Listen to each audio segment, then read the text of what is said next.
Um, Jo, Mhm. minsan ba naisip mo kung ano nangyari sa atin kung hindi tayo nagkahiwalay nun? Madalas. Ako din eh.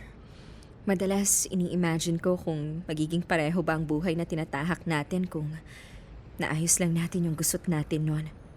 Nakalipad kaya tayo pareho dito sa SG? May mga anak na kaya tayo? Masaya pa rin kaya tayo? Siguro kung tayo pa rin, nasa Pinas lang tayo. Siguro may nabili tayong maliit na bahay at lupa sa bundok kasi yun yung pangarap natin dati eh. Kilala mo naman kasi ako. Alam mong mas gusto ko ang tahimik. Pero sasamahan mo pa rin ako kasi siguro mahal na mahal mo pa rin ako. Magandang araw mga kamarkada and welcome ulit sa isa na namang edisyon ng Pagkatapos ng Drama. At ito nga, ibibigay natin ang ating reaksyon, ang ating punto de vista dito sa narinig nating istorya, dito sa narinig nating kwento ni Ben. Ayan. So, unang-una Ben, I'd like to tip my hat to you or take off my hat to you bilang respeto. Dahil ikaw ay nakaka-recognize ng totoong sarap. Dahil masarap talaga ang xiaolongbao. Ayan. So, masarap yan talaga. Especially kung quality rin yung black vinegar na nagagawin mong sausawan yung xiaolongbao. At syempre, yung ginger, anong tawag dito? Yung ginger strips. Or minsan yung parang ginayat talaga na luya. Teka, napunta tayo sa pagkain eh. Si Pops Eric talaga. Oh. Anyway, hindi. I was just trying to make the first part of this reaction a little bit lighter. Hindi naman sa sinasabi kong bibigatan natin yung ating reaction para kay Ben. Pero kasi the story in itself ay meron ng kaakibat na bigat. Diba? At doon, sasabihin ko sa iyo, Ben, naintindihan kita. Naintindihan ko yung nararamdaman mo. Naintindihan ko yung pinagdaanan at pinagdadaanan mo ulit. Diba? And it's all because of your unending love for Joanna. Diba? So, hindi kita sisisihin, Ben, sa bigla mong desisyon na pagpunta ng Singapore. Di naman siguro biglaan din yan eh, di ba? Parang planado nyo naman talaga ni best friend Ryan mo, di ba? Na magpunta nga doon sa SG at magbakasyon, di ba? It just so happened, when I say it just so happened, imagine niyo mga kapamilya, mga kamarkada, me doing the quotation gesture with both my two fingers, my index and my middle finger in both hands. Diba? It just so happened na nandoon nga at taga doon na si Joanna. Nandoon ako. I appreciate the fact that you guys remained friends or siguro friends without communication, parang ganon, over the past years, diba? And then when you had the chance, you grabbed it. Naisip mo eh, diba? This could be the moment I have been waiting for, the moment I have been praying for. Diba? Kasi ikaw na mismo nagsabi, may mga linya dito, well, sa narration na binasa ko, diba? And on your lines in itself, dito sa ating drama, sinasabi mo na sana ito na yung sagot ni Lord sa mga panalangin mo. Which brings me to my first point, Ben. Most of the time, we pray for something that we really want. Alangan namang magdasal tayo di ba? Alangan magdasal tayo para sa isang bagay na ayaw naman natin. So, madalas, we pray for something na gusto nating mangyari sa buhay natin, na gusto nating makamit, na gusto nating bumalik. Ayan, di ba? And you've been praying for that second chance with Joanna. The redemption, ika nga, di ba? So, yeah, well, I find nothing wrong with that. In fact, yes, when we want something that bad, I encourage you guys, sa mga nakikinig, we pray for it.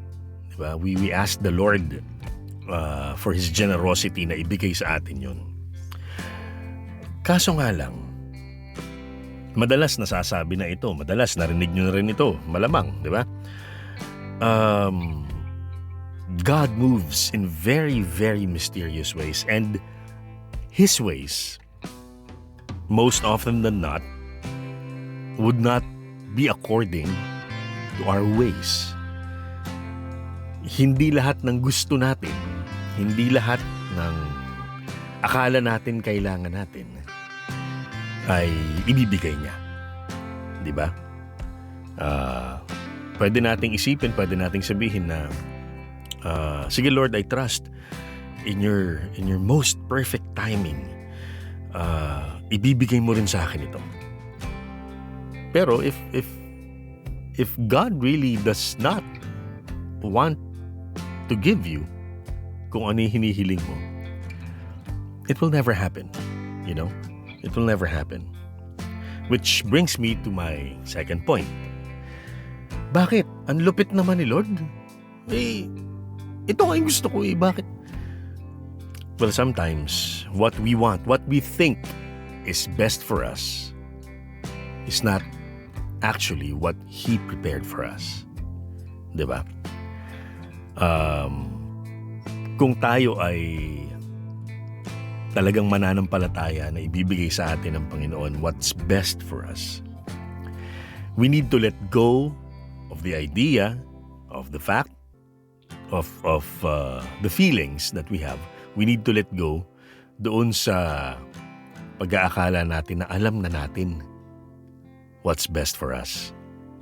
Because only He knows what is best for us. Only He knows the path that He created for us.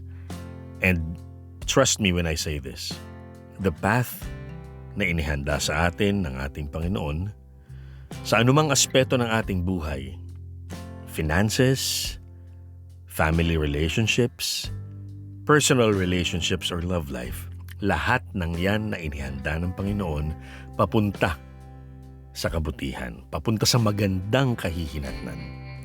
You may not feel it right now. Anong pinagsasabi ni Pops Eric? Finances ko, papunta sa kabutihan, lubog-lubog nga ako sa utang ngayon. Ngayon. Tomorrow's not promised. Hindi natin alam kung ano mangyayari bukas. Diba? So, you just keep on believing. You just keep on doing your best. You just keep on living each day as you're supposed to. And put your trust and your faith in the Lord. At isang araw, ibibigay din yan sa iyo. Sabi ko nga, in His most perfect time. Diba? Pasensya na kayo parang naging preaching, parang ibang podcast ba ito? Para tayong nasa sa Inspiradyo Pero hindi. Kasi, I also admire the fact na si Ben talagang nananampalataya din Nananampalataya siya. It was mentioned in the story for quite a number of times. Yun nga lang talagang mas na-overshadow ng sobrang pagmamahal niya. And I find nothing wrong with that. Ben really loves Joanna so much, and yung hope niya, yung kanyang pag-asa, umasa siya ng todo-todo that the trip he made, traveling thousands of miles from home papunta doon sa ibang bansa, he hoped that it would somehow move the heart of Joanna, na baka sakali manumbalik lahat, 'di ba? A worthy sacrifice to salvage what's left of the relationship, 'di ba? Kasi nag-break sila, matagal na, 16 years, 'di ba? 16 years. Pero andun pa rin yun eh. Para sa mga taong nagmahal at minahal na rin, alam natin 'yan, 'di ba? There will always be a connection with someone that you loved in the past. And it would only take some magical moments para ma-rekindle niyo yung inyong pagmamahalan. And magsisinungaling ako kung sasabihin kong hindi ako naniniwala na may na-rekindle kay Ben at kay Joanna while they were talking, while they were together in Singapore. Pupusta ako ng malaki, nagkatinginan, nagkasulyapan, nagkangitian, at sabay naaalala kung ano yung kanilang mga magagandang memories from before. It's natural. It's but natural. Tao lang tayo, nakikiliti ang damdamin, sabay ng pagkiliti sa damdamin, naglalaro ang isipan, and it's a beautiful feeling. It's a beautiful feeling. Up until the time that reality pulls you back down again. 'Di ba? At doon ka babalik doon sa sinasabi natin na estadong in despair. Which brings me to point number 3. When you're in despair already dahil hindi natupad yung inaasahan mong mangyayari, abay, kanino tayo tatakbo? 'Di ba? We have our family, we have our friends. Good for you, Ben. Andyan si Ryan. 'Di ba? Gusto ko ang bigyan ng bigyan ng tap on the back and shoulder. Hindi lang tap, siguro massage na rin. Masahihin ko to si Ryan. Good job. Good job, pre. Ayan. Isa kang ulirang best friend. Ayan. Kasi sinasabi mo what's black and white kay Ryan. Kay Ryan, kay Ben, 'di ba? Kinonsinti mo yung pagiging makulit ni Ben dahil alam mo naman from the start na pumunta lang kayo diyan for a friendly reunion. And pero alam mo rin within you na may pag-asang mapunta sa iba yung agenda ninyo, 'di ba? But still, kinonsinti mo. Which is a sign of a very, very good friend. 'Di ba? So, but when times got rough at nakita mong nasasaktan na ulit yung kaibigan mo, you were also there na sa pagiging prangka na kaibigan, 'di ba? So ayan, we have our family, we have our friends. Sino ba bang tatakbuhan natin when we go into despair again? Of course, masama man pakinggan kasi minsan kapag ka problema na tayo, saka tayo ulit makakaalala sa taas, di ba? So, ayun, another inspiration moment within pagkatapos ng drama. We go back to God. Siguro ito lang iiwan ko rin sa inyo, Ben. Iiwan kong payo kung mamarapatin mo lamang. When we go back to God and pray to Him again, yes, you can ask Him. Bakit? You can also ask Him, kailan ba talaga? You can also ask Him, magkakaroon pa ba? Those questions are valid. Those questions are but natural. Pero ito lang hihilingin ko sa'yo. Pagkatapos mong tanungin lahat yon sa Panginoon, huwag ka nang umalis sa tabi niya. Remain within the vicinity of His love, of His grace. Continue on praising Him. Continue on thanking Him for all the blessings that you receive. Continue on being or living a life that would reflect His love for you. 'Di ba? Mas magandang nakikita yung presensya ng iyong pananampalataya, yung presensya ni Lord sa buhay mo. Para that would really be a game changer. Because it would attract positivity, it would attract women. Yes. Malay mo, 'di ba? Alam ko, sobrang hanggang ngayon nandyan pa rin si Joanna sa puso mo, Ben. Pero siguro nga, what happened in Singapore would be one of the signs, I'm not saying it's the sign, it could be one of the signs na yes, you have to stop holding on to that immense love that you still have for her. Kasi paano ka tatanggap ulit ng biyaya kung hawak-hawak mo pa rin yung memories ng isang biyaya na ibinigay sa'yo dati, but unfortunately kailangan mong pakawalan, 'di ba? Ikaw na nga rin ang nag-quote dun sa kanta ni Stevie B. Kinanta ko pa yun nung ayoko na sabihin kung kailan ko kinanta yun. Pero 'di ba, you quoted lines from the Stevie B song Dream About You.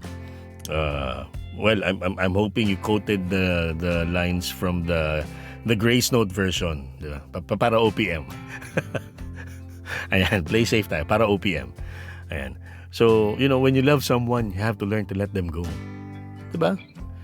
Kasi nga, imaginein mo, hawak-hawak mo sa dalawang kamay mo ang pagmamahal na meron ka para kay Joanna. Every memory that you have, every good memory that you have with Joanna, hawak-hawak mo sa dalawang kamay mo at malapit, inilalapit mo sa dibdib mo, inilalapit mo sa puso mo lagi. Hawak mo siyang ganyan, halukip-kip mo siyang ganyan. Paano ka bibigyan ni Lord ng panibagong yayakapin na ganyan kung hindi mo i-empty ang iyong mga kamay? So you have to empty your hands of the memories, the good and the bad. Let them go. Offer them all up. And tingnan mo, in due time, may ilalagay dyan sa mga palad mo na panibago.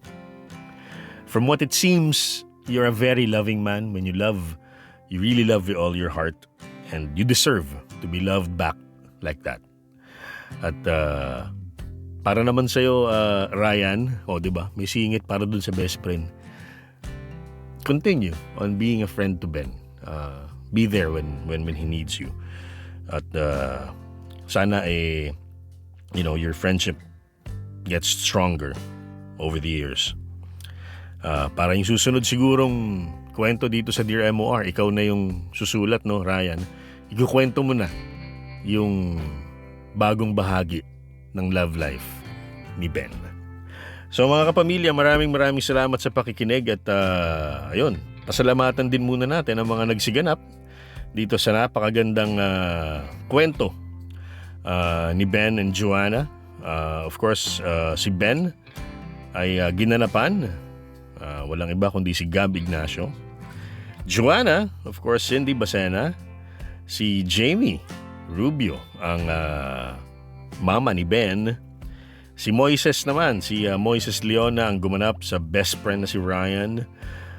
Of course, nandyan din ang nag-hello at nag-I love you na partner ni Joanna na si Makoy Marcos.